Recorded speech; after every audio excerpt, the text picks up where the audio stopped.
Une question à M. Fernandez. Vous avez dit qu'on ne pouvait pas breveter une formulation.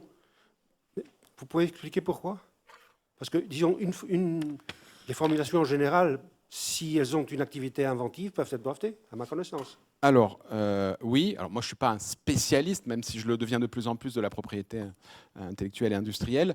Alors, il y a plusieurs raisons qui s'opposent. Les choses vont peut-être évoluer. Mais aujourd'hui, une composition de parfum, elle est perçue et elle a été véhiculée comme une œuvre d'art, ce que revendiquent aussi les parfumeurs. Et donc, c'est plutôt à associer à une composition de musique ou à un écrit. Parce que c'est un côté artistique. Et ils revendiquent ce côté artistique. Et pas un mélange de produits chimiques. Et après, il y a l'autre explication que j'ai un petit peu évoquée, c'est qu'aujourd'hui, on peut être capable de recomposer une odeur, mais en changeant les matières premières. C'est-à-dire que, voilà, il y a un parfum qui marche bien, et je peux refaire quelque chose, alors là, ce n'est pas une copie, quelque chose de similaire avec d'autres matières premières. Et donc forcément, le chromatogramme que je vous ai présenté tout à l'heure ne sera pas opposable. Aujourd'hui, il n'y a pas de métrique qui permet de dire, voilà la carte d'identité de mon odeur et qui me permet de la protéger.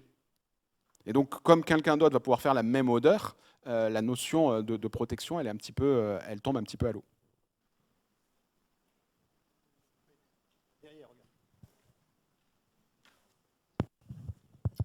Monsieur Pelin. Oui, Monsieur Meunier, je voudrais vous poser une question. Vous avez évoqué à juste titre la crise du fentanyl aux États-Unis. Je crois qu'il y a un autre produit d'ailleurs qui est l'oxycodone, qui est dans le même cas de figure. Est-ce qu'on peut différencier, parce qu'il y a beaucoup de morts qui sont dues à des overdoses, est-ce qu'on peut différencier les morts dues à des overdoses de fentanyl ou d'oxycodone ou les morts qui sont dues à du fentanyl frelaté, si je peux dire, qui vient, je crois, essentiellement de Chine? Les 70 000 morts, c'est du vrai fentanyl. Mais il y en a beaucoup. C'est pas très cher le fentanyl à produire. Donc, faire du faux fentanyl, ça n'intéresse pas les gens qui utilisent le fentanyl. Les effets du faux fentanyl sont facilement détectables par les patients eux-mêmes et les gens, les drogués qui utilisent du fentanyl. Donc, c'est du vrai fentanyl. Il n'y a aucun problème là-dessus. Voilà. Je voudrais répondre sur la formulation. Pour les médicaments, vous pouvez breveter une formulation. Mais c'est très différent du parfum, parce que pour un médicament, quand vous brevetez une formulation qui modifie la biodisponibilité du médicament, au passage de l'estomac, passage de barrière intestinale et autres, avec un adjuvant, vous donnez une formule exacte, vous donnez une composition exacte dans votre brevet. Et les parfumeurs, ils souhaitent avoir un petit part de secret. Voilà, c'est la différence entre la pharmacie et le parfum. Je peux prendre la parole. Monsieur Saltron, moi j'ai 2 ou 3 questions à vous poser. D'abord, une petite remarque. Ce que nous avez montré, nous a dit que c'était un spectre de masse, c'était une chromato, non? Là, toute la forêt de pics. Là. Où ça? Comme dans une de vos transparents, vous nous avez montré toute une forêt de pics, c'était une chromato, non? Vous avez dit spectre de masse, c'est aussi ouvert. C'est un couplage. Donc vous avez GC, mais derrière, ce qui est intéressant, c'est le fait d'avoir un cut-off derrière, un time of flight, qui vous permet de faire du haut débit. Mais c'était des pics de chromato que nous avons. C'était pas des fragmentations de spectre de masse. C'était du. Alors, si on veut y aller clairement, c'est du total ion current. C'est la somme de tous les ions issus de la fragmentation en mode scan d'un spectron de masse. C'est vraiment la spectron de masse. Si vous cliquez sur chacun des pics, vous avez le mode scan de ça. Et une fois qu'on a réussi à identifier ces composés-là, on va faire de la fragmentométrie pour faire du dosage. Et là, on va faire de la fragmentométrie par collision. J'ai une autre question par rapport à l'huile d'olive dont vous avez parlé. Je trouve que je suis producteur d'huile d'olive. Moi aussi. Bon. Et il y a un problème là parce que moi j'ai des oliviers qui ont 600 ans et d'autres qui ont 40 ans. Et la composition a changé. Maintenant, on a des plants qui arrivent d'Italie ou d'Espagne, alors que moi j'ai des plants autochtones de Provence depuis longtemps. Et les gens qui produisent de l'huile d'olive en Provence avec des plants italiens et espagnols, est-ce qu'ils ont le droit de l'appeler huile d'olive de Provence? Alors, là, vous allez sur le domaine réglementaire qui n'est pas mon secteur immédiat. Il y a 2 points dans votre question. La première, c'est la diversité du terroir, et c'est pour ça que je disais que toutes les techniques d'analyse qui reposent sur de la chimiométrie, sur du multicritère, et notamment sur l'accumulation d'échantillons de référence, font que dans le domaine de l'huile d'olive, pour nos morphogrammes, il faut qu'on prélève tout régulièrement de façon à représenter le terroir. Une huile d'olive absolument pas fraudée, d'il y a 10 ans, a très certainement des profils d'acides gras qui sont différents de ceux d'aujourd'hui, du fait notamment du réchauffement climatique et des changements d'ergonomie. Après, pour répondre à la deuxième partie de votre question, qui est s'il met des olives, enfin des oliviers, voire même des olives, parce que ça, il y a des importations illicites. Cette fois-ci, on va tomber dans le réglementaire et c'est le cahier des charges de l'IGP ou de l'AOP qui va faire l'autorisation d'un certain nombre d'espèces. Et où vous pouvez, si vous avez des preuves documentaires de l'introduction d'une espèce d'olive qui n'est pas issue de l'IGP, là, vous pouvez démontrer la fraude. Mais c'est pas le labo. Et ça, vous le voyez, vous, quand vous faites... Pas au labo. On va pas alors. Attention, si vous prenez des olives qui ne sont pas issues de, si on reste sur le nuance de tout à l'heure, en quantité suffisante, eh ben votre morphogramme va plus être celui de votre huile de nuance de référence. Donc le labo, vous allez le voir. D'accord ? Ce qu'on n'a pas dit du tout, c'est la marge d'erreur. Globalement, les constructeurs vont vous mentir, mais globalement, à la louche, toutes les techniques d'analyse, entre 0 et 5%, ça commence à être très compliqué de mettre en évidence une fraude. Et 0 à 5% d'une fraude, ça commence à avoir un intérêt économique pour autant. Donc à nous aussi de faire la course, on n'avait pas le temps de le voir aujourd'hui, mais aussi de faire la course vers la détection de fraude au seuil minimal pour essayer de taper toujours ce contournement de l'intérêt économique à la fraude. On revient aux questions.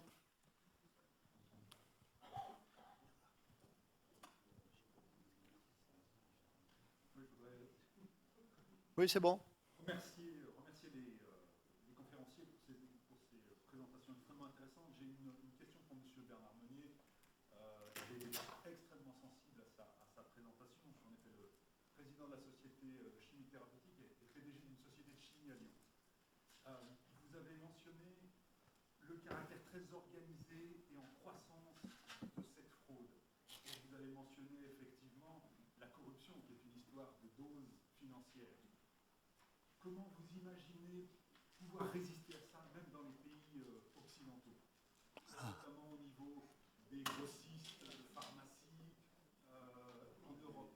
Alors, très sincèrement, le problème de la corruption dans le domaine du médicament dans un pays comme la France et dans la plupart des pays de la communauté européenne, c'est extrêmement bas.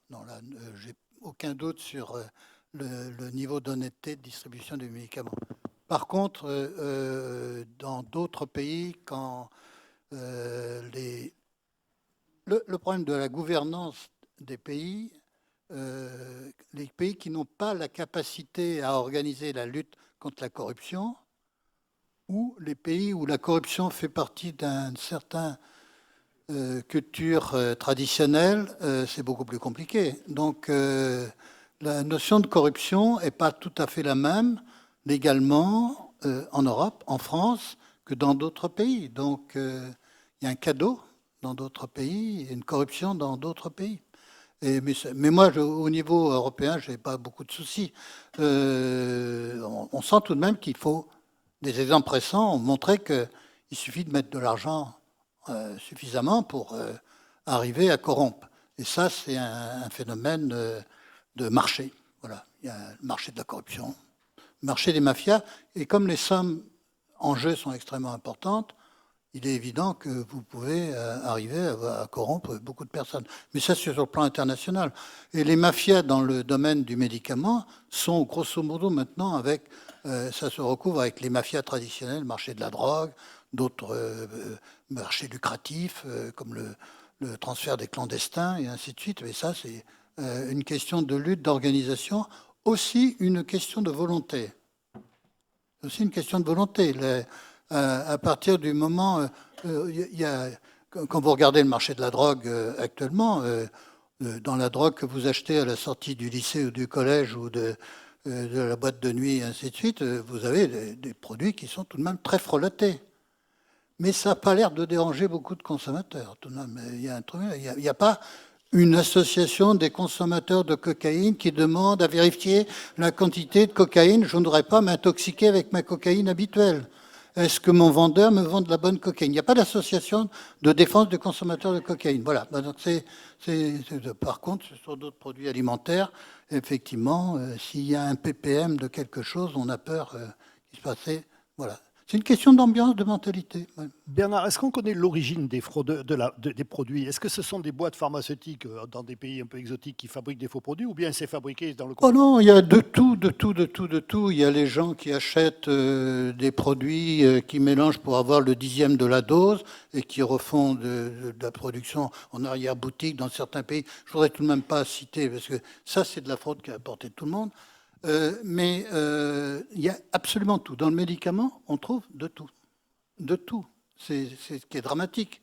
Parce que derrière, il y a un problème de santé publique majeur. Donc, vous avez des gens qui ne peuvent pas se soigner ou qui meurent parce que le médicament était un fou ou le médicament était toxique. On trouve absolument tout. Il n'y a pas de limite dans l'invention, dans la fraude, dans ce domaine-là. Aucune. Et l'intelligence humaine est répartie partout. Hein. La bêtise aussi, mais l'intelligence aussi. Oui, oui, continuez, allez-y.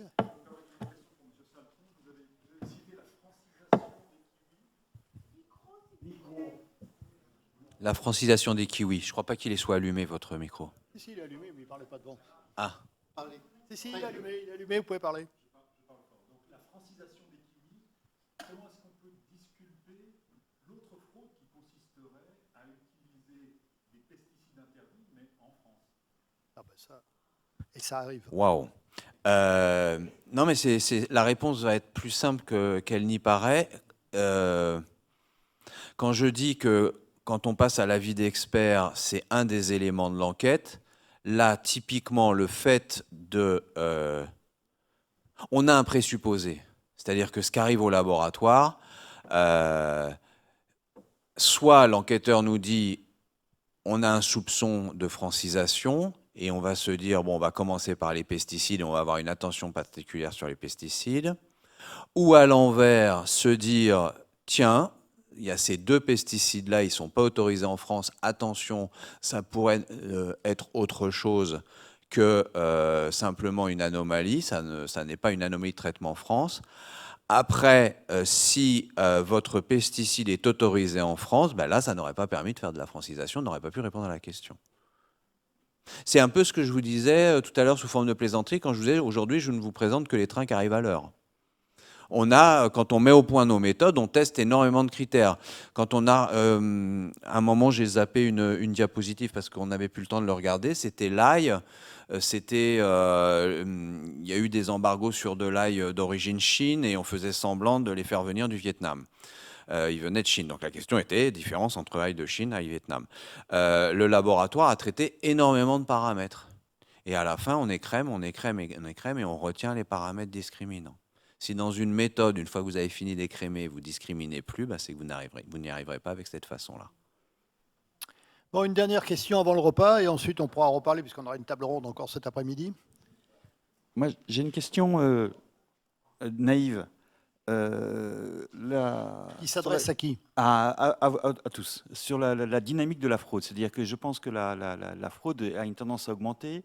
Et en réponse à cette fraude qui a une tendance à augmenter, les entités où il y a des libres marchés, comme l'Union européenne, ont tendance à augmenter une réglementation de plus en plus longue, de plus en plus dure, de plus en plus riche. Et en particulier, on a eu là récemment la nouvelle réglementation sur l'importation des produits alimentaires qui devaient être garantis comme étant pas venant de zones ayant subi une déforestation, alors que la précédente règle sur les bois avait eu beaucoup de mal à être appliquée. Comment on fait pour appliquer toutes ces règles et est-ce que les moyens que mettent les États sont suffisants, quel que soit le domaine, hein. Ou est-ce qu'il y a un décrochage complet? Par exemple, est-ce qu'à la DGCCRF, est-ce que les effectifs ont suivi le volume de la fraude ou pas?